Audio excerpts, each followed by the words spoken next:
El misterio detrás de la historia del entierro de Sara. Ahora podemos ver en el primer capítulo llamado La última mirada de la princesa. Sara, de hermoso aspecto divino, reposaba entre la luz y la sombra del amanecer, como si el cielo se hubiera inclinado a tocar la tierra por última vez. Su piel, aún tersa y dorada por la gloria del Altísimo, brillaba tenuamente bajo un manto de lino blanco bordado con hilos de oro. Las arrugas que surcaban su rostro no eran marcas del tiempo, sino cicatrices sagradas de promesas cumplidas, de esperas largas, de risas cuando parecía tarde. En Génesis 18, versículo 12 dice, ¿de veras voy a tener este placer, ahora que mi señor es tan viejo? Sus cabellos, una cascada de plata dorada, reposaban suavemente sobre una piedra lisa que Isaac, su hijo de la promesa, había lavado con aceite y lágrimas la noche anterior. El cuerpo de la matriarca estaba envuelto en perfumes de mirra, aloe y canela, un tributo real para quien no fue simplemente una esposa, sino la reina de un pueblo aún no nacido. Abraham entró en la tienda. Cada paso era un martillo invisible que le golpeaba el pecho. No gritó, no se desplomó, cayó de rodillas como quien reconoce un altar. Sus ojos, cansados de visiones y promesas, se llenaron de una sal que nunca antes había brotado con tanta fuerza. Lloró, no con desesperación, sino con devoción. Lloró por cada paso que dieron juntos, desde Ur hasta Canaán, por cada noche de tiendas bajo estrellas que Dios les había prometido como descendencia, por cada vez que Sara lo sostuvo, lo impulsó o lo desafió con firmeza sagrada. La tienda entera se llenó de un silencio espeso, un aire de eternidad. El viento, ese mensajero invisible, no osó cruzar la entrada. Hasta los animales callaron. Era como si el Edén mismo se hubiera abierto para recibir a la hija de la promesa.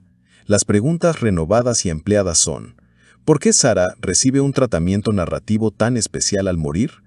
¿Qué revela el dolor silencioso de Abraham sobre la relación entre amor y fe? ¿Y cómo se honra a los justos cuando parten en el lenguaje celestial? Las respuestas ampliadas, mencionada en Génesis 17, versículo 15, dice: el nombre de Sara fue cambiado por Dios mismo, y con ella comenzó el linaje que daría luz al Mesías.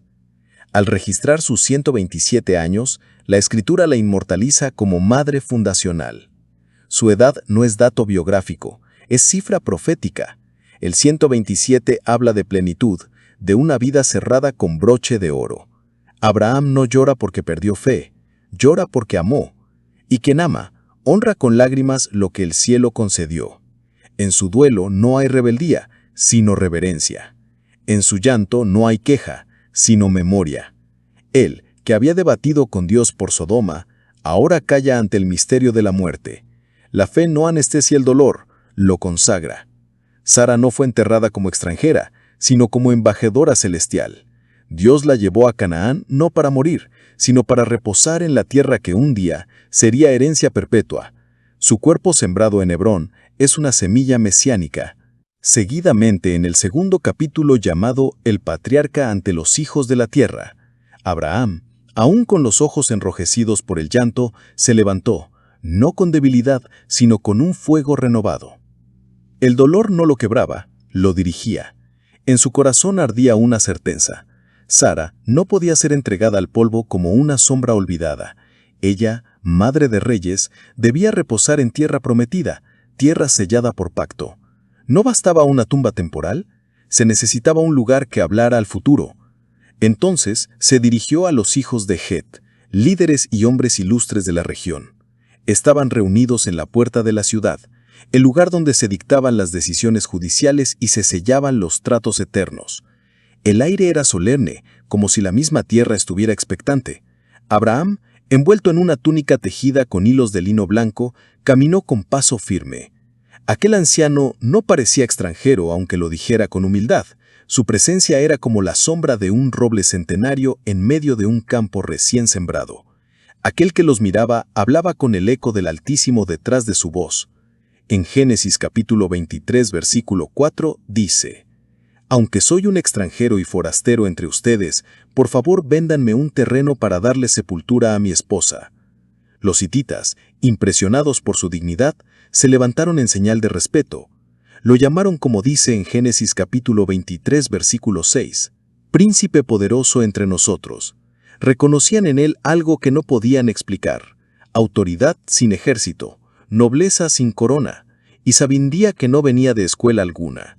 Le ofrecieron el mejor sepulcro, sin costo, sin condiciones. Pero Abraham no extendió la mano para recibir un regalo. No buscaba favores de hombres, sino obediencia al pacto. No deseaba atajos, sino establecer un precedente de justicia. En Génesis 23, versículo 8 y 9, dice: «No, si ustedes están dispuestos a ayudarme, intercedan ante Efrón, hijo de Zohar, para que me venda la cueva de Macpela, que está al final de su campo». Entonces Efrón apareció, majestuoso y rico, dueño del campo. Dijo que le daría la cueva y el campo entero como regalo. Abraham, firme como la roca, respondió sin titubear. En Génesis 23, versículo 13 dice: «No, insisto en pagar el precio total». Las preguntas ampliadas son: ¿por qué rechaza Abraham con tanta firmeza el regalo, aunque es ofrecido públicamente con aparente generosidad? ¿Qué verdad espiritual se esconde en esta escena de compra-venta? ¿Y es esto solo una transacción o un acto profético encubierto? Las respuestas ampliadas: porque las promesas de Dios no se obtienen por conveniencia, sino por convicción. Abraham entiende que Canaán será herencia de su descendencia, pero mientras tanto debe actuar con legalidad. El terreno no debe pertenecerle por cortesía, sino por derecho. La fe verdadera no evita el precio, lo honra. El acto de comprar con plata lo conecta con los principios de redención en toda la Escritura. Lo que es comprado con precio tiene valor eterno. Es un eco profético del sacrificio futuro del Mesías, quien también nos redimiría a precio y no por simpatía. Esta negociación revela que Abraham no se conforma con una bendición simbólica. Él establece fundamentos legales, visibles, irreversibles. No quiere palabras, quiere títulos. No busca un favor, quiere una posesión. Es un acto que afirma que la fe también tiene manos prácticas, que sellan lo invisible con lo visible. Finalmente, en el último capítulo llamado La Cueva de los Eternos, el sol declinaba con una dignidad solemne sobre el campo de Efrón. El polvo de Canaán se elevaba suave como incienso bajo los pasos de los testigos, mientras los últimos rayos de luz doraban las piedras que sellarían el pacto. Abraham, anciano y noble, sostenía en su diestra el peso del precio: 400 siclos de plata, brillando como lunas caídas del cielo, testigos mudos de una transacción eterna. No se trataba solo de tierra, era el acto fundacional de la posesión profética. En una época donde los patriarcas eran nómadas sin propiedad, Abraham se convierte en el primer hebreo que adquiere tierra en la promesa, no para vivir, sino para morir con esperanza. La cueva de Macpela, sombría y antigua, se abría frente a Mamre, como una boca sellada de misterios. Su interior olía a roca húmeda y a eternidad. Con manos temblorosas pero espíritu incandescente, Abraham cargó el cuerpo de Sara, su princesa, su promesa, su fe encarnada. La depositó sobre la piedra fría y sin palabras, y en ese gesto sencillo, la eternidad se ancló en la geografía. El silencio era absoluto, no hubo salmos, no hubo voz, solo el susurro del viento entre las encinas, y la mirada invisible de Yahvé envolviendo la escena. El cielo, como testigo eterno, sellaba en ese instante una profecía de siglos. La tierra será tuya, Abraham, comenzando por la tumba. Y así, con una mezcla de luto y gloria, Sara se convierte en la primera semilla enterrada en la tierra prometida. Las preguntas de reflexión profunda son: ¿por qué Abraham compra la tierra en lugar de aceptarla como regalo? ¿Qué representa el acto de sepultar a Sara en Canaán para la teología del pueblo hebreo? ¿Y cómo conecta esta cueva con la resurrección y la redención futura? Las respuestas exegéticas y simbólicas son: Abraham no acepta regalos donde debe haber pacto. Él entiende que la tierra debe ser adquirida con legitimidad y sangre, no con favores. Lo que se hereda por promesa también se honra con compromiso.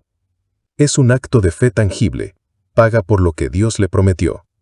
Sepultar a Sara en Canaán es sembrar esperanza, no la devuelve a Ur, su patria de nacimiento, sino que la deposita en la tierra del futuro. Es como si Abraham dijera: aquí será nuestra resurrección. Es una señal clara para sus descendientes. Nuestro destino no está atrás, sino adelante. La cueva de Macpela prefigura un sepulcro vacío. Así como la historia de Israel comienza con una tumba comprada por fe, siglos después otra tumba, la de José de Arimatea, será testigo de una victoria sobre la muerte. Ambas cuevas declaran, aquí comenzó la promesa, y aquí fue cumplida. La reflexión final de esta historia a la cual llamaremos, donde reposa la promesa. Sara murió en tierra extranjera, sí, pero no en tierra ajena, porque allí, en las laderas de Hebrón, el cielo había dejado una grieta abierta, una rendija por donde descendía la gloria y se enterraban no cuerpos, sino destinos. La cueva de Macpela no era una simple sepultura, era un altar sin fuego, una puerta enterrada, una semilla sellada con lágrimas. Allí no terminaba una vida, comenzaba una genealogía. Allí no se apagaba una luz, se enterraba un faro. Abraham, viejo pero invencible, cargó en sus brazos a la mujer que rió cuando no era tiempo, que concibió cuando no era posible, que creyó aunque dudó y que fue madre aunque la historia la llamaba estéril. Sara no fue enterrada, fue escondida en los cimientos de una nación futura. En Génesis 23, versículo 19, dice: Entonces Abraham sepultó a Sara en la cueva del campo de Macpela, cerca de Mamre. El eco de esa cueva se volvió eterno. Allí reposarían luego él mismo, Isaac, Rebeca, Jacob, Lea. Una familia enterrada junta en una tierra que aún no era suya por título humano, pero sí por decreto divino. Y así, Abraham no solo honró a su esposa, firmó con polvo y plata el comienzo de una promesa que aún late. Las preguntas reflexivas son: ¿puede el silencio de una mujer tener más peso que los discursos de reyes? ¿Cuántas veces enterramos algo pensando que es un final cuando en verdad estamos sembrando eternidad? ¿Y qué herencia dejamos cuando actuamos con obediencia incluso en medio del dolor? Las respuestas son: el silencio de Sara fue más elocuente que 1000 profecías. En su muerte, sin palabras, su vida proclamó una promesa, su tumba se convirtió en testimonio. Por eso la Biblia, en Génesis 17:16, la llama Madre de Naciones, y en 1 de Pedro 3:6, la cita como modelo de fe. La fe no solo se manifiesta en lo que se conquista, sino también en dónde se decide sembrar. Abraham no edificó un monumento a la tristeza, cavó un altar profético, compró tierra como quien compra futuro. Pagó por lo que Dios ya le había prometido, no por falta de fe, sino por honrar al proceso. Cuando obedecemos en lo cotidiano, Dios escribe eternidad en nuestras decisiones. Enterrar a Sara fue un acto íntimo y personal, pero también eterno y colectivo. Porque en cada piedra que rodeaba esa cueva, Dios inscribió: aquí empieza mi nación. Tú decides. La paz sea contigo. No olvides de suscribirte para más videos.